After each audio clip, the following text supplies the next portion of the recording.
Mga katrops, welcome back ulit sa aking channel, Sports React PH. At ngayon nga ay pag-uusapan natin ang balitang mayroon nga na pong sekretong pambato ngayon ang Philadelphia 76ers. Pag-uusapan na rin nga natin dito sa ating panibagong video ang balitang may good news na nga na po ngayon patungkol sa pagkuha ng Lakers kay Jonathan Kuminga.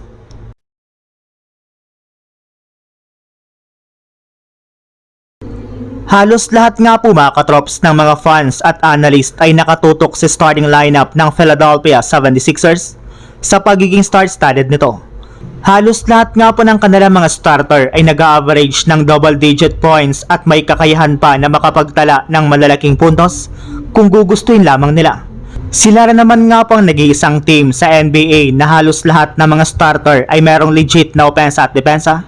Kaya expected na nga po na paghahandaan ito ng halos lahat ng mga teams na kanilang makakaharap sa darating na season. Sisikapin nga po nila na i-scout ang lahat ng mga gagawing plays ng starting 5 ng 76ers. Subalit hindi lang naman nga po starting lineup ng Sixers ang dapat paghahandaan ng ibang mga teams dahil baka nakakalimutan na andito rin ang 6'3" scoring guard na si Anfernee Simons na siyang magiging secret weapon ng kanilang kupunan. Kung inyo nga pong mapapansin, halos hindi rin naman nga po ito masyadong pinag-uusapan ng mga analyst at fans, pero posibleng ito nga po ang maging difference maker sa mga kukuning panalo ng 76ers sa kanilang mga darating na laban. Ito rin naman nga po ang gagamitin nila bilang sixth man na inaasang makakapagbigay sa kanila ng instant offense at scoring off the bench. Kaya rin naman nga po niyang mag-step up sa mga crucial moment at kung may pagkakataon ay kaya nga po nitong magtala ng malalaking puntos na siyang isa sa mga dapat paghandaan rin ng ibang kupunan. Samantala, punta naman tayo sa ating sunod na pag-uusapan sa balitang may good news na nga po ngayon patungkol sa pagkuha ng Lakers kay Jonathan Kuminga. Ibinulgar na nga po ng isang source na mula sa 10 million per year na unang offer ng Lakers kay Jonathan Kuminga ay tinaasan na nga po nila ito sa $15 million kung saan umabot na nga po ito sa 3-year, $45 million contract.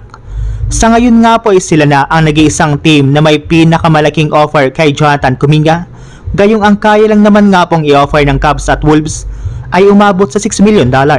Mas tumaas na rin naman nga po ang tsansa ng Lakers na matuloy ang trade na ito, since kinumpera man na nga po na susuotin ni Lou Dort sa Atlanta Hawks ang jersey number 0 o sa kanilang team sa susunod na season, meaning kailangan na nga talagang umalis ni Kuminga sa Atlanta Hawks as soon as possible.